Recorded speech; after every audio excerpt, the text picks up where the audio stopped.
ప్రభుత్వం వచ్చాక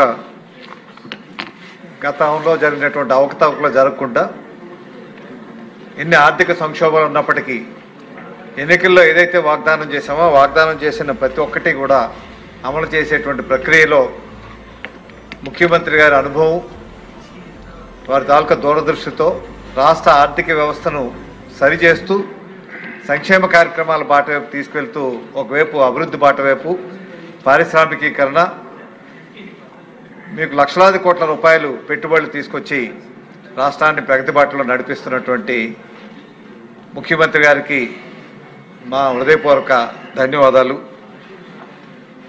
వాస్తవానికి ఎన్నికల్లో ఇవన్నీ కూడా ప్రకటించినప్పటికీ సుమారు 10 లక్షల నుంచి 11 లక్షల కోట్ల రూపాయలు అప్పుల్లో కూరుకుపోయినటువంటి రాష్ట్రం బడ్జెట్ ఈ కార్యక్రమాన్ని కూడా చేయగలుగుతుందా అనే అనుమానం మాకు కూడా ఉండేది అధ్యక్ష.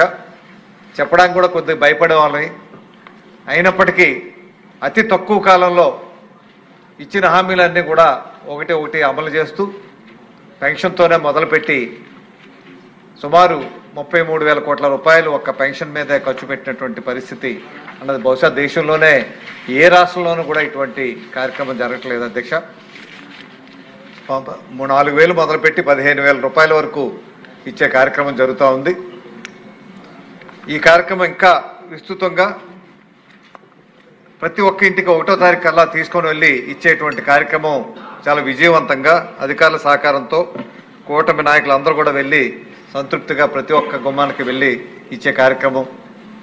దీంతోపాటు అందులో మీకు కొన్ని ఏవైతే ఉన్నాయో గతంలో వితంతువులు ఎవరైతే ఉన్నారో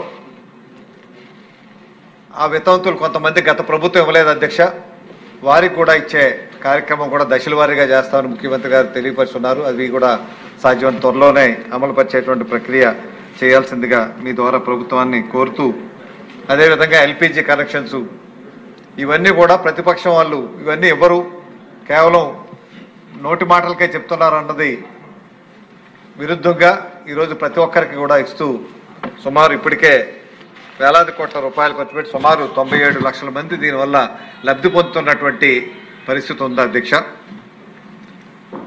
అదేవిధంగా తల్లికి వందనం సుమారు 67 లక్షల మంది పిల్లలకి 10,000 కోట్ల రూపాయలు ఒకే రోజు అవన్నీ కూడా వెళ్ళటం అన్నది సామాన్యమైనటువంటి విషయం కాదు అధ్యక్ష. ఇవి కూడా గతంలో చెప్పారు ఒకరికే ఇచ్చేది, ఇప్పుడు ఎంతమంది పిల్లలకైనా ఇచ్చే కార్యక్రమం చేస్తూ విజయవంతంగా వారి చదువులకు ఎటువంటి ఆటంకం లేకుండా చేసేటువంటి ఈ కార్యక్రమానికి ముఖ్యమంత్రి గారు చాలా శ్రద్ధ తీసుకొని, ముఖ్యంగా నారా లోకేష్ గారు చాలా చక్కగా విద్యా వ్యవస్థలో మార్పులు తీసుకొస్తూ ఇటువంటి సంక్షేమ కార్యక్రమాలు కూడా తీసుకువెళ్ళడం అన్నది చాలా హర్షించదగినటువంటి విషయంగా భావిస్తున్నాం అధ్యక్ష.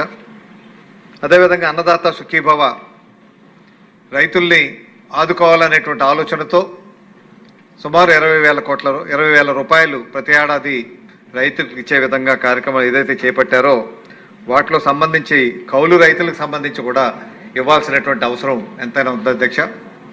గతంలో కూడా ఈ కౌలు రైతులు ఆత్మహత్యలు చేసుకున్నటువంటి వారిలో ఎక్కువ మంది కౌలు రైతులు ఉన్నారు అధ్యక్ష. మన అధికారంలోకి రాకముందు సుమారు 400 మంది కౌలు రైతులు ఆత్మహత్య చేసుకుంటే మా నాయకుడు పవన్ కళ్యాణ్ గారు, మన రాష్ట్ర డిప్యూటీ ముఖ్యమంత్రి గారు 40 కోట్ల రూపాయలతో వారిని ఆదుకునేటువంటి ప్రయత్నం చేయడమే కాకుండా కౌలు రైతులకి భవిష్యత్తులో బ్యాంకు రుణాలు కానీ ఇతరత్ర వెసులుబాట్లు కల్పించే కార్యక్రమాలు చేయాలనేటువంటి ఆలోచనతోనే ఏవైతే మాటిచ్చారో వాటి ప్రకారంగా కౌలు రైతులకి మీకు ల్యాండ్ యజమాని కాకుండా రెవెన్యూ డిపార్ట్మెంటు అదేవిధంగా వ్యవసాయ డిపార్ట్మెంట్ కలిసి సర్టిఫికేషన్తో వారికి ఈ అన్నదాత సుఖీభావ కూడా వర్తించే విధంగా కార్యక్రమం చేయాల్సిందిగా మీ ద్వారా ప్రభుత్వాన్ని కోరుకుంటున్నాను అధ్యక్ష. అదేవిధంగా స్త్రీ శక్తి ఉచిత బస్సు అన్నది జిల్లాలకే పరిమితం అనుకున్న ఎన్నికల ముందు, అలాంటిది ఇవి రాష్ట్ర వ్యాప్తంగా ఎక్కడికైనా వెళ్ళొచ్చు అని చెప్పే కార్యక్రమం ఏదైతే జరుగుతుందో మహిళలు ఓకే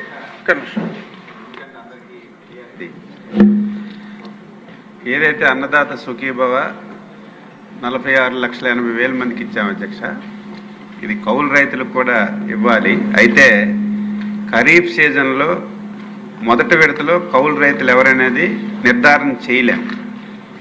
ఎవరైతే ఖరీఫ్లో వ్యవసాయం చేస్తారో ఏ రైతు కౌలు రైతుకి భూమి లీజుకి ఇస్తారో CCS కార్డులు ఫస్ట్ విడతలో అందజేయడం జరుగుతుంది. కాబట్టి ఇది కేంద్ర ప్రభుత్వం ఇవ్వకపోయినా సరే రేపు సెకండ్ ఫేజ్లో సపరేట్గా 320 కోట్ల రూపాయలు ఎక్స్క్లూజివ్గా ఏదైతే CCRC కార్డ్స్ కౌలు రైతులకి ఇస్తున్నామో వాళ్ళందరికీ సెకండ్ ఫేజ్లోన థర్డ్ ఫేజ్లోన ఈ అన్నదాత సుఖీభావ అందుతుందని చెప్పి సభ్యులందరికీ ఈ రాష్ట్రంలో ఉన్నటువంటి కౌలు రైతులందరికీ ఒరిజినల్ కాకుండా కౌలు రైతులకే వెళ్తుంది బ్యాలెన్స్. ఓన్లీ కౌలు రైతులకి సెకండ్ ఫేజ్. ఎందుకంటే ఫస్ట్ ఫేజ్ లో ఇవ్వాలంటే కౌలు రైతు ఎవరో తెలియదు. ఎందుకంటే ప్రతి ఇయర్ కూడా కౌలు రైతు మారిపోతుంటాడు. ఎవ్రీ ఇయర్ ఓనర్ ఒకే కౌలు రైతుకి ఎవరు కాబట్టి ఎవరు కౌలు చేస్తున్నారో తెలియదు. కాబట్టి ఫస్ట్ ఫేజ్ వేయలేము. మనకి సెకండ్ ఫేజ్ వచ్చేసరికి CCR కార్డులు ఆల్రెడీ డిపార్ట్మెంట్ రెవెన్యూ వాళ్ళు ఇస్తారు కాబట్టి వాళ్ళందరికీ సెకండ్ ఫేజ్లో ఎక్స్క్లూజివ్గా 320 కోట్లు అవుతుంది. కౌలు రైతులకు కూడా ఇస్తాం అని చెప్పి ఈ సందర్భంగా క్లారిటీ ఇస్తున్నాను. మంచి క్లారిఫికేషన్. రామకృష్ణ గారు. మంత్రి గారికి మీ ద్వారా నా హృదయపూర్వక అభినందనలు తెలియపరుస్తాను అధ్యక్ష. కౌలు రైతుల తరపున వారు తీసుకున్నటువంటి శ్రద్ధకు నా అభినందనలు. అదేవిధంగా ఎవరైతే వక్ఫ్ ల్యాండ్స్ ఉన్నాయో అక్కడ కౌలు చేస్తున్నటువంటి రైతులు ఉన్నారు అధ్యక్ష. వారికి గతంలో ఇచ్చేవారు, ఇప్పుడైతే వారికి రావటం లేదు. వారు గత 40-50 సంవత్సరాలుగా చేస్తున్నటువంటి కౌలు చేస్తున్న రైతులు ఉన్నారు అధ్యక్ష. వాటి విషయంలో కూడా దయచేసి మంత్రి గారిని శ్రద్ధ పెట్టి రికార్డులు కూడా వాళ్ళ పేర్లు ఉంటాయి అధ్యక్ష. వాటికి వచ్చిన ల్యాండ్ ఎక్విజిషన్లో కాంపన్సేషన్ ఇచ్చేటప్పుడు కూడా సుప్రీంకోర్టు ఆదేశాల మేరకు 40% కాంపన్సేషన్ కూడా ఆ రైతులకు ఇచ్చినటువంటి సందర్భం ఉన్నాయి అధ్యక్ష. అటువంటి గ్రామాలు కొన్ని ఉన్నాయి. ఆ గ్రామాలకు సంబంధించినటువంటి కౌలు రైతుల విషయంలో కూడా ప్రత్యేకమైన శ్రద్ధ చూపించాల్సిందిగా మీ ద్వారా కోరుకుంటున్నాను అధ్యక్ష. ఇక స్త్రీ శక్తి అన్నది నిజంగా స్త్రీకి శక్తి ఇచ్చినట్టు అయింది అధ్యక్ష. ఇప్పుడే మా విష్ణుకుమార్ రాజు గారు అన్నారు, వారికి ఊరికి శక్తి కాదు ఆ కుటుంబాలను కలిపినట్టు అయింది అసలు. దీనివల్లనే కుటుంబాలు ఎక్కడెక్కడో ఉండి విడిపోయినటువంటి కుటుంబాలు ఏ ఖర్చు లేకుండా మీకు ఉచితంగానే వెళ్ళి కలుసుకునేటువంటి అవకాశం ఇచ్చేటువంటి ముఖ్యమంత్రి గారికి నా హృదయపూర్వక అభినందనలు తెలియపరుస్తూ, వీటి వల్ల ఉపాధికి ఇబ్బంది కలగకుండా ఉండే విధంగా ఆటో డ్రైవర్లకు కూడా, ఆటో ఎవరైతే నడుపుతారో వాళ్ళకు కూడా 15,000 రూపాయలు ఈ దసరా నుంచే ఇవ్వాలనే కార్యక్రమం ఏదైతే మొదలుపెట్టారో వాటికి కూడా నా హృదయపూర్వక అభినందనలు తెలియపరుస్తూ, ఒకవైపు రాష్ట్రాన్ని అభివృద్ధి బాటలో నడుపుతూ ఈ ఫస్ట్ క్వార్టర్లో అయితే 10.5% అభివృద్ధి సాధించాం అధ్యక్ష. జాతీయ స్థాయిలో అయితే 8.8% అభివృద్ధి ఉన్నా జాతీయ స్థాయి కంటే మనం 1.7% అదనంగా అభివృద్ధి సాధించగలిగా ఉంటే ఈ ఆర్థిక పరిస్థితుల్లో ఇటువంటి అభివృద్ధి సాధించడం గొప్ప విషయం అధ్యక్ష. గత ఏడాది అయితే ఈ క్వార్టర్లో 9.5% వస్తే ఇప్పుడు దానికంటే 1% పైన మనం అభివృద్ధి సాధించుకోగలిగేటువంటి పరిస్థితి.